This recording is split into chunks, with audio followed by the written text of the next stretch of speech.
Okay, can you hear me? Yes. Yeah. Perfect. Great. Okay.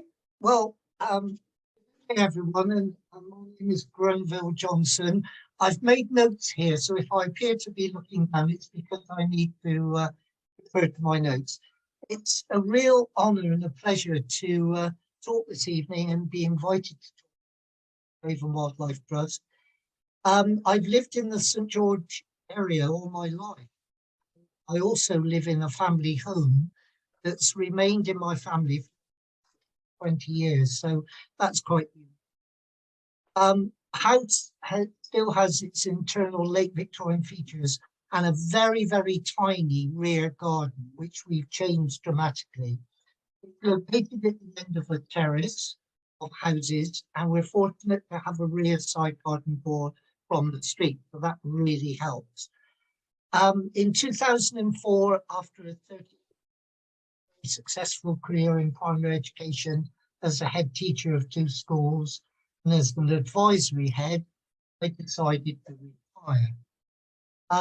I felt really lost at that time after my long and really hectic career, and decided that, well, so I decided to enhance my own rear garden. I knew the house and garden since my childhood, so it's been a fabulous journey. The garden is extremely small, as I've mentioned. Myself, we've been together for 50 years now. We decided to demolish one of the outer rooms in the garden, and we used all the building rubble and remains as a foundation to build an upper raised garden, steps that led down to a lower garden area. At that time, and we still plant the whole garden entirely in pots and containers to assist our style and layout. The upper garden is incredibly bright and sunny. The lower garden is steam shade, and this is a shot of the lower garden area. So there were really exciting opportunities for deciding the layout and plant choice. I happen to call it painting with plants. I love, because I'm art trained, I love combining colours of plants and textures, colour, pattern, texture and form. We like to rearrange and juxtapose and rearrange the pots so that there are some really lovely, in the summer in particular, some lovely exciting colour combinations along with texture and pattern of the leaves. I feel very passionately as well that gardens help with our relaxation, our mental health, and our overall well-being. Any form of horticulture can do that. They can become havens of calm that really take you from the here and now. And I'm now on to page 2. So several years ago, I received really major surgery. And on my return home from hospital, the first thing I did was to sit in the garden. The beautiful sunny May day, the bees were buzzing, the insects were hovering, it was fantastic. And I really feel very strongly that the garden helped my recovery. And I now spend any days in the garden. On frosty, freezing cold days when there's snow, I go out there and see the seasonal changes. We decided that we would incorporate in extremely large terracotta containers in the upper sunny area to provide the colour, cater for the needs of bees and other pollinating insects. Importantly, we always use peat-free compost, and we don't use any pesticides whatsoever or chemical sprays in the garden. We strictly adhere to those principles because I feel that the balance of nature is fabulous at providing a good harmony and balance. Around 5 years ago, we worked closely with a specialist company that designed reconstructs Gothic folly ruins. And within a short time, the folly was built. This upper area of the garden creates a magical haven where we sit, relax, have outdoor meals, and entertain with our friends and neighbours. Within a very short time of redesign, was buzzing with bees and other pollinating insects and butterflies. The lower garden, as I've mentioned, is very shady, so we utilise shade-loving plants and ferns. And during the summer months, it really is alive with ferns.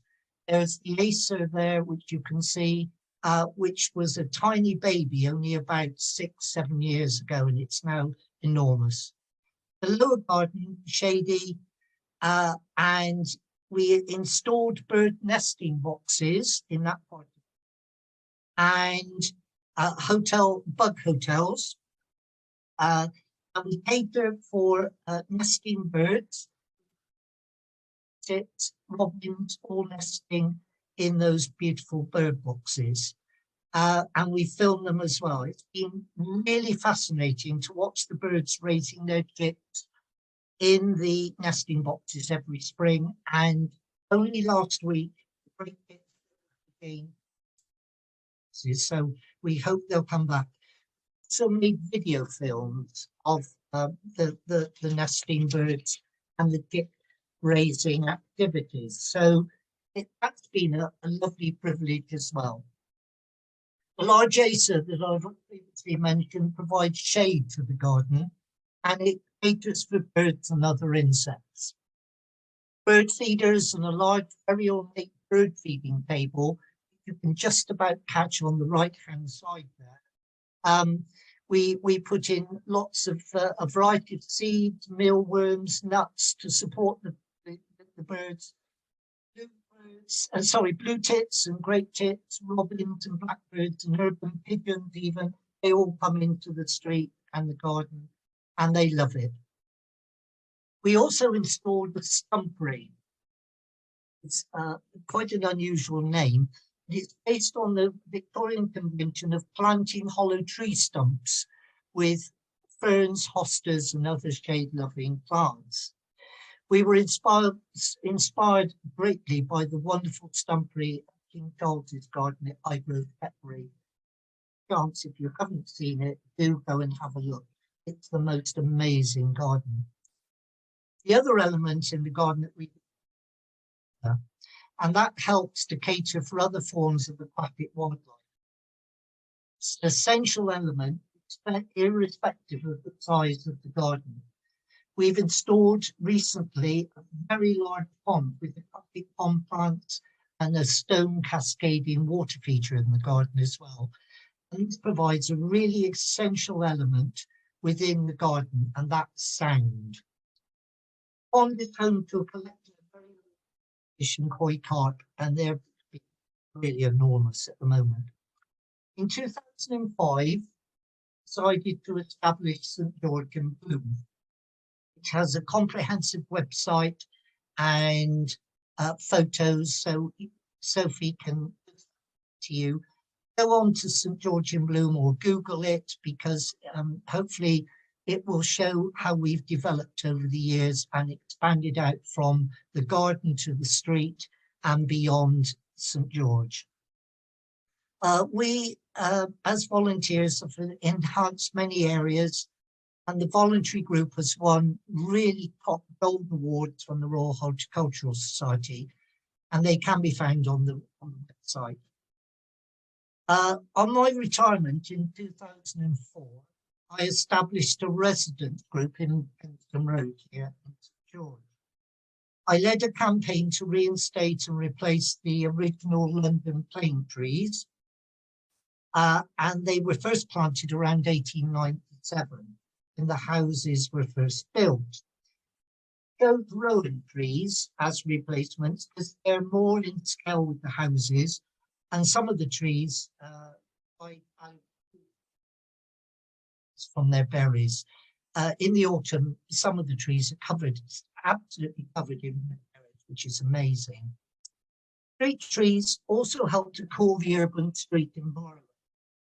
landscape, as well as providing spaces for birds to nest or simply take a little rest. Many of the original London plane trees have been previously removed by Bristol City Council as they become highly invasive or they die. With the support of a local and the new 14 street trees were installed. We established a street bank account to enhance the small front gardens through neighbours planting window boxes, hanging baskets or planting containers. As you can see at the front of our house, we've put in on the railings there a very long rectangular L-shaped planter, which we made from wood, but and that has lots of seasonal interest. But neighbours have the kitty, which we've still got, so if they need some support and help, they can dip into the funds.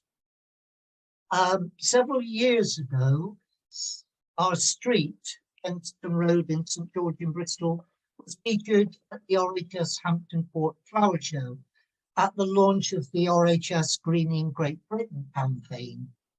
The RHS cleverly included the street with no community pride, nature. It was grey, deprived and deserted. And we had abandoned cars in the street that were rusting away. They were taken away by the police eventually. So I insisted that we had that was led to this beautiful green area. The RHS show garden, all the house front, and they incorporated and designed wheel bike stores and wheelie bin stores with green roofs. And you can see a photo of them there. And we've got a wheelie bin store at the front of our house as well, along with my neighbour. A wildflower area was included together with a planted area to help remove urban pollution and car emissions. Thermal imaging cameras were installed under the trees at the show garden to show how street trees can help to cool the urban environment.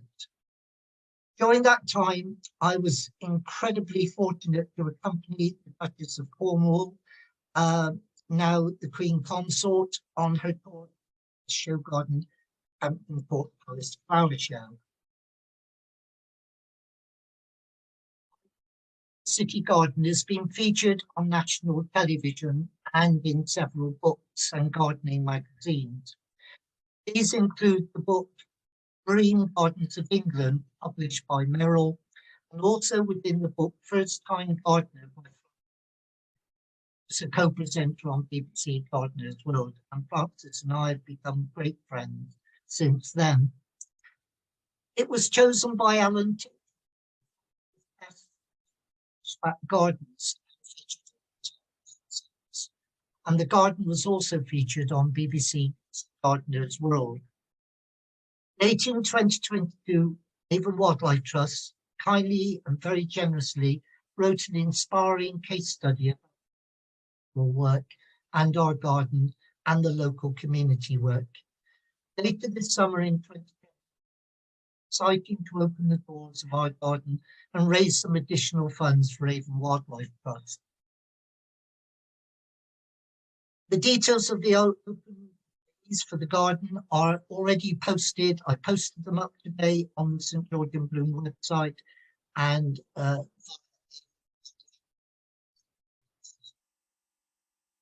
since my retirement in 2004, I've followed a unique and magical journey via my local community work. We've enhanced the local park, enhanced other important horticultural areas within the St George area of the city. So I sincerely hope that more people join this wonderful learning journey.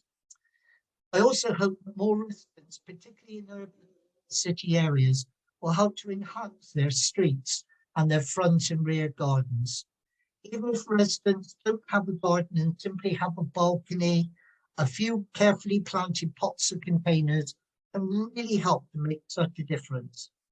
I feel we all need to work together, support each other, share each other in order to improve our gardens, our streets, our parks, and our shared community spaces. I hope you've enjoyed the presentation, and thank you very much indeed to Avon Wildlife Trust. Thank you. Oh, that was amazing.